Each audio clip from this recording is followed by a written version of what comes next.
नमस्कार, दिन भर की बड़ी खबरों में आपका स्वागत है। मैं हूं परवीन शेख। इस बुलेटिन में आज बात होगी बीजेपी में बड़े संकट की आहट की। बिहार एनडीए में बिखराव की, जानेंगे ओपी राजभर का क्या है अगला कदम। महाराष्ट्र में एआईएमआईएम ने किस दल को दिया गठबंधन का प्रस्ताव। बात करेंगे महंगाई को लेकर राहुल गांधी के मोदी सरकार से सवालों की। कर्नाटक में हिजाब विवाद के चलते मुश्किल में फंसी छात्राओं की, और बुलेटिन के आखिर में बात मोदी राज में पाकिस्तान से पिछड़े भारत की। लेकिन तमाम बड़ी खबरों से पहले एक नजर सुर्खियों पर। योगी आदित्यनाथ का शपथ ग्रहण समारोह का दिन तय। 25 मार्च को मुख्यमंत्री पद की शपथ लेंगे योगी। पीएम मोदी सहित बीजेपी शासित राज्यों के सीएम होंगे शामिल। सीएम भगवत मान की पहली कैबिनेट का बड़ा फैसला। बैठक में रोजगार के मुद्दे पर दिया गया जोर। 25,000 सरकारी नौकरियां देगी सरकार। यूपी एमएलसी चुनाव के लिए बीजेपी ने जारी की 30 प्रत्याशियों की लिस्ट। दल बदलुओं और लोकसभा चुनाव हारने वालों को भी मौका। 36 सीटों पर हो रहे हैं एमएलसी चुनाव। कल देहरादून में होगी बीजेपी विधायकों की बैठक। उत्तराखंड के सीएम फेस से उठेगा पर्दा। पुष्कर सिंह धामी का नाम सबसे आगे। सुर्खियों के बाद बात आज की सबसे बड़ी खबर की। एक के बाद एक राज्य में मिल रही जीत के बाद बीजेपी में उत्साह नजर आ रहा है, लेकिन बीजेपी का ये उत्साह जल्द ही ठंडा पड़ने वाला है। पार्टी जल्द ही बिखरने की तरफ बढ़ सकती है, ये दावा कांग्रेस के दिग्गज नेता ने किया है, और ये भी बताया कि कैसे भारत हो सकता है बीजेपी मुक्त। दुनिया की सबसे बड़ी पार्टी बीजेपी में केवल एक ही नेता का बोलबाला है, और वो है नरेंद्र मोदी। जब भी चुनाव आता है तो मोदी का चेहरा ही सामने आता है। प्रधानमंत्री का कार्यभार भूलकर मोदी बीजेपी के नैया को पार लगाने के लिए चुनावी दंगल में कूद जाते हैं। सड़क से लेकर सोशल मीडिया पर प्रचार के लिए पूरा जोर लगाते हैं। ऐसा लगता है मानो बीजेपी के पास मोदी के अलावा कोई और चेहरा नहीं है। ऐसे में सवाल उठता है कि क्या मोदी युग के बाद बिखर जाएगी बीजेपी। इन सवालों को तब और बल मिल गया जब कांग्रेस के दिग्गज नेता वीरप्पा मोइली ने बीजेपी मुक्त भारत बनाने की अपील की। दरअसल कांग्रेस के सीनियर लीडर ने असंतुष्ट गुट G23 के नेताओं से एकजुट रहने की अपील की है। उन्होंने कहा है कि सिर्फ इसलिए कि हम सत्ता में नहीं हैं, कांग्रेस नेताओं या कार्यकर्ताओं को घबराना नहीं चाहिए। बीजेपी और अन्य दल आएंगे और जाएंगे, ये कांग्रेस है जो यहाँ रहेगी। मोइली ने कहा कि भारतीय जनता पार्टी हमेशा ऐसी नहीं रहने वाली है। नरेंद्र मोदी की राजनीति खत्म होने के बाद बीजेपी बिखर जाएगी। बीजेपी मुक्त भारत का दावा करने के साथ साथ वीरप्पा मोइली ने कांग्रेस नेताओं को एकता का संदेश भी दिया। उन्होंने कहा कि सोनिया गांधी कांग्रेस पार्टी के भीतर सुधार चाहती हैं, लेकिन उनके आसपास के लोगों ने इसे तोड़ दिया है। G23 नेता पार्टी आला कमान को निशाना बना रहे हैं और कांग्रेस पार्टी को कमजोर कर रहे हैं, लेकिन हमें पार्टी का विभाजन होने से बचाना होगा, क्योंकि मोदी युग के बाद बीजेपी का कोई भविष्य नहीं है। अब कांग्रेस के नेता ने जो दावा किया है वो काफी हद तक सही भी है, क्योंकि वक्त कभी भी एक जैसा नहीं रहता। राजनीति में नेताओं की चमक फीकी पड़ने में ज्यादा वक्त नहीं लगता। ऐसे में बीजेपी कब अर्श से फर्श पर आ जाए कुछ कहा नहीं जा सकता। पीएम मोदी के बाद बीजेपी में दूसरा कोई नेता नहीं है जो पार्टी को वोट दिला पाए। मोदी युग के बाद बीजेपी भी कमजोर पड़ जाएगी। वैसे तो बीजेपी और उसके गठबंधन में संकट की शुरुआत भी होती दिख रही है। बिहार में एनडीए सरकार है, लेकिन ये सरकार मुश्किल में फंसती दिख रही है। गठबंधन के सभी दल आपस में ही लड़ रहे हैं। इसका असर विधानसभा उपचुनावों में नजर आ रहा है, जब एक ही सीट पर एनडीए सहयोगी आमने सामने आ गए हैं। बिहार एनडीए बिखरता दिखाई दे रहा है। एनडीए में शामिल चारों दलों के बीच दूरियां लगातार बढ़ती जा रही हैं। बीजेपी और जेडीयू के बीच तो तनाव चल ही रहा था। अब विकासशील इंसान पार्टी यानी वीआईपी और बीजेपी भी आमने सामने आ गए हैं। इस विवाद की शुरुआत यूपी विधानसभा चुनावों से ही हो गई थी। यूपी विधानसभा चुनावों में वीआईपी ने अपने उम्मीदवार उतारे। पार्टी प्रमुख मुकेश सहनी ने चुनाव प्रचार के दौरान पीएम मोदी पर जमकर निशाना साधा। इसके बाद से ही बीजेपी मुकेश सहनी से नाराज थी, और बिहार में जब एमएलसी चुनावों का ऐलान हुआ तो बीजेपी ने जेडीयू के साथ तो गठबंधन किया, लेकिन वीआईपी को इस गठबंधन से दूर रखा। जवाब में मुकेश सहनी ने भी बिहार एमएलसी चुनावों में बीजेपी उम्मीदवारों के खिलाफ अपने उम्मीदवार उतार दिए हैं।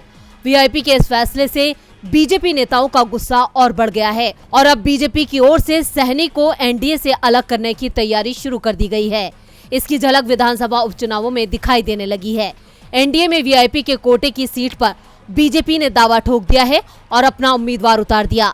मुजफ्फरपुर की बोचहां से वीआईपी विधायक मुसाफिर पासवान के निधन से रिक्त सीट पर वीआईपी की ओर से उनके बेटे अमर पासवान को टिकट दिया है। इस सीट पर 2020 के विधानसभा चुनावों में वीआईपी को जीत मिली थी, इसलिए उपचुनावों में भी उसी का दावा था। लेकिन बीजेपी ने वीआईपी के दावे को खारिज करते हुए बोछा से बेबी कुमारी को उतार दिया है। यानी बिहार विधानसभा उपचुनाव में भी एनडीए के दो दल आमने सामने आ गए हैं। बीजेपी उम्मीदवार को लेकर मुकेश सैनी ने तंज कसते हुए ट्वीट किया, होली के शुभ अवसर पर सहयोगी दल के द्वारा दिए गए तोहफे के लिए धन्यवाद। उनका ये निर्णय दर्शाता है कि हम निषाद और पूरे अति पिछड़े समाज के हक और अधिकार की लड़ाई को सही दिशा में लड़ रहे हैं। ये हक और अधिकार की लड़ाई में खलल डालने का प्रयास है। हमारा संघर्ष जारी रहेगा। वीआईपी बीजेपी के आगे झुकने को तैयार नहीं दिख रही है, तो दूसरी तरफ एनडीए के एक अन्य सहयोगी हम ने भी बीजेपी की उम्मीदवारी का विरोध किया है। हम के प्रवक्ता दानिश रिजवान ने कहा कि बीजेपी परंपराओं की अनदेखी कर रही है। बिहार में अगर हम और वीआईपी एनडीए से अलग हो जाती है तो नीतीश कुमार की सरकार भी चली जाएगी। ऐसे में तेजस्वी यादव महागठबंधन की ओर से सरकार बनाने की पहल कर सकते हैं, यानी बीजेपी के हाथ से बिहार भी चला जाएगा। उपचुनावों में एनडीए का प्रत्याशी कौन है ये भी अभी साफ नहीं हो पा रहा है, क्योंकि बीजेपी और वीआईपी दोनों ही एनडीए में हैं और दोनों ही दलों ने अपने अपने उम्मीदवार उतार दिए हैं। बिहार एनडीए में दरार चौड़ी होती जा रही है, तो यूपी में सपा गठबंधन में भी फूट पड़ने की खबरें चल रही हैं। लेकिन सपा गठबंधन सहयोगियों का दावा है कि इस तरह की खबरें विपक्ष की साजिश है। तो क्या है मामला, देखते हैं ये रिपोर्ट। राजनीति में कोई किसी का सगा नहीं होता है। ऊंट किस करवट बैठेगा ये कोई भी अनुमान नहीं लगा सकता। कुछ ऐसे ही खेल फिलहाल यूपी में चल रहा है। योगी आदित्यनाथ जहां दूसरी बार अपनी ताजपोशी की तैयारियों में जुटे हैं, तो वहीं बीजेपी का आला नेतृत्व 2024 के लोकसभा चुनावों को लेकर प्रदेश में नई संभावनाएं तलाश रहा है और इसी कड़ी में बीजेपी ने एक बार फिर सुभाषपा पर डोरे डालने शुरू कर दिए हैं। मीडिया में आज सुबह से ही राज्य में समाजवादी पार्टी के साथ चुनाव लड़ने वाले और 6 सीटों पर जीत दर्ज करने वाली ओम प्रकाश राजभर की पार्टी सोहेल देव भारतीय समाज पार्टी के एनडीए में शामिल होने की संभावना जताई जा रही थी। ऐसा भी कहा जा रहा था कि राजभर को योगी आदित्यनाथ की नई सरकार में जगह मिल सकती है। राजभर के केंद्रीय मंत्री अमित शाह से मुलाकात के भी दावे किए जा रहे थे। इस मुलाकात का एक फोटो भी वायरल हो रहा था। राजभर पहले भी योगी कैबिनेट में मंत्री रह चुके हैं और बीजेपी से नाराजगी के बाद उन्होंने अखिलेश यादव की समाजवादी पार्टी के साथ गठबंधन कर विधानसभा चुनाव लड़ा था। इसके बाद गृह मंत्री अमित शाह के साथ मुलाकात करने की खबर पर सुभाषपा के अध्यक्ष ओपी राजभर ने कहा है, ये खबर झूठी और निराधार है। न मैं दिल्ली गया था और न ही मेरी किसी से मुलाकात हुई है। हम 2024 के लोकसभा चुनाव की तैयारी में लगे हुए हैं और समाजवादी पार्टी गठबंधन के जो हमारे प्रत्याशी हैं उनको जिताने के लिए हम काम कर रहे हैं और जिस फोटो को लेकर दावा किया जा रहा है वो पुराना है। अमित शाह के साथ मेरे कई फोटो हैं। यूपी चुनाव नतीजों के बाद से ही बीजेपी ओपी राजभर पर डोरे डाल रही है। इसकी वजह पूर्वांचल जिले के गाजीपुर, चंदौली, मऊ, बलिया, देवरिया, आजमगढ़, लालगंज, अंबेडकर नगर, मछली शहर, जौनपुर, वाराणसी, मिर्जापुर और भदोई में राजभर मतदाताओं की संख्या 12 से 22% तक है। यह आबादी 4 दर्जन विधानसभा सीटों पर असर डालती है। अगर राजभर बीजेपी के साथ जाते हैं तो आने वाले लोकसभा चुनाव में इसका फायदा बीजेपी को मिलना तय था, लेकिन राजभर के बयान के बाद बीजेपी को जोर का झटका लगा है। ओपी राजभर की अमित शाह से मुलाकात की फोटो नई है या पुरानी, ये जल्द ही सामने आ जाएगा। वैसे सुभाषपा ने साफ कर दिया है कि वो सपा के साथ ही रहेगी, तो दूसरी ओर यूपी में सपा गठबंधन को जबरदस्त नुकसान पहुंचाने वाली AIMIM महाराष्ट्र में किसके साथ जाएगी, इस पर अटकलें लगना शुरू हो गई हैं। दावा किया जा रहा है कि महाराष्ट्र में शिवसेना और AIMIM के बीच गठबंधन हो सकता है। यूपी चुनावों के नतीजों के बाद से ओवैसी के AIMIM पर यह आरोप लग रहे हैं कि उसने कई सीटों पर सपा गठबंधन को हराने का काम किया है।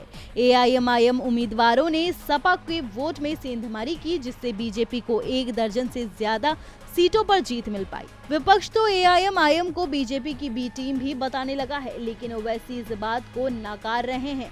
ओवैसी का दावा है कि वो हमेशा विपक्षी एकता की बात करते हैं। यूपी में भी सपा ने ही उनके साथ गठबंधन से इनकार कर दिया था। इसके बावजूद AIMIM ने अधिकांश सीटों पर उम्मीदवार नहीं उतारे। हम यूपी की तरह महाराष्ट्र में भी विपक्षी एकता के पक्ष में तैयार हैं।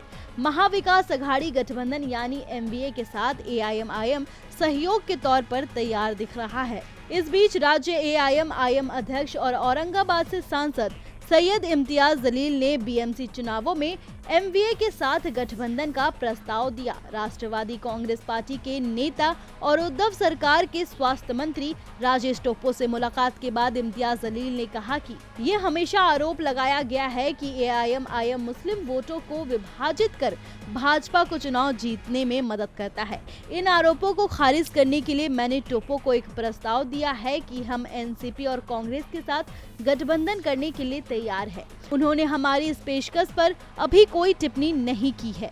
एआईएमआईएम के प्रस्ताव को लेकर महाराष्ट्र की मुख्य विपक्षी पार्टी बीजेपी ने शिवसेना पर निशाना साधा है, तो वहीं जलील ने कहा है कि शिवसेना हो या कांग्रेस, हकीकत यह है कि पार्टियां मुसलमानों के वोट चाहती है। एनसीपी और कांग्रेस कहती है कि वो धर्मनिरपेक्ष हैं और उसे मुस्लिम वोट चाहिए, मुसलमान नेता नहीं।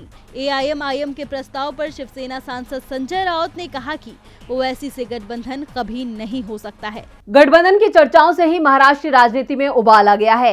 एआईएमआईएम के प्रस्ताव पर एमवीए की तरफ से अभी खुलकर कुछ नहीं कहा गया है, लेकिन एआईएमआईएम एमवीए में शामिल होती है तो इसका फायदा एमवीए गठबंधन को जरूर होगा। इसका असर बीएमसी चुनावों में भी दिखेगा। चुनावों से इतर देश में सबसे बड़ी चिंता महंगाई की है। इसे लेकर कांग्रेस सांसद राहुल गांधी ने भी सवाल उठाए हैं। बीजेपी की केंद्र सरकार हो या प्रदेश की सरकार, दोनों ने ही लोगों को अधिक से अधिक सुविधाएं देने के दावे तो किए, लेकिन जनता को किसी तरह का फायदा मिलता नहीं दिख रहा है। लगातार बढ़ती महंगाई ने आम आदमी की मुश्किलें बढ़ा दी है। लोगों के पास न रोजगार है और न ही खाने को पैसे। जनता मदद की गुहार लगा रही है, लेकिन केंद्र की मोदी सरकार आंख बंद कर बैठी हुई है। कांग्रेस लगातार मोदी सरकार तक जनता की आवाज पहुंचाने का काम करती आई है। आज एक बार फिर कांग्रेस सांसद राहुल गांधी ने देश में बढ़ती महंगाई के खिलाफ आवाज उठाते हुए मोदी सरकार पर जमकर निशाना साधा है। राहुल गांधी ने ट्वीट कर कहा कि रूस यूक्रेन टकराव शुरू होने से पहले ही कीमतों में रिकॉर्ड वृद्धि ने गरीबों और मध्यम वर्ग की कमर तोड़ दी थी। लड़ाई के बाद महंगाई और बढ़ेगी, क्योंकि कच्चे तेल की कीमत अभी प्रति बैरल $100 से अधिक है। खाद्य कीमतों में 22% का इजाफा होने की उम्मीद है। कोरोना ने ग्लोबल सप्लाई के चेन को पहले ही बाधित किया है। राहुल गांधी ने अपने ट्वीट में दावा किया कि रूस यूक्रेन युद्ध के बाद देश में महंगाई 4 गुना और बढ़ जाएगी, जिसको लेकर राहुल गांधी ने केंद्र की मोदी सरकार को इस दिशा में कदम उठाने और लोगों की रक्षा करने की सलाह दी है। आपको बता दें कि हाल ही में अमेरिकी थिंक टैंक ने अपने एक रिपोर्ट में खुलासा किया है और गरीबों के लिए चेतावनी जारी की है।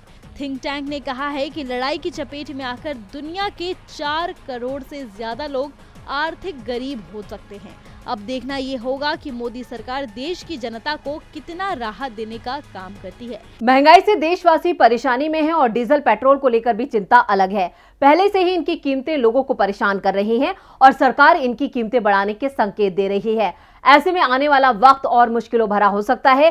एक और लोग महंगाई से परेशान हैं तो कर्नाटक में नया विवाद छिड़ा हुआ है। राज्य में हिजाब विवाद में सरकार के सख्त रुख के चलते कई छात्राओं का भविष्य मुश्किल में फंसता दिख रहा है। कर्नाटक हिजाब विवाद थमने का नाम नहीं ले रहा है।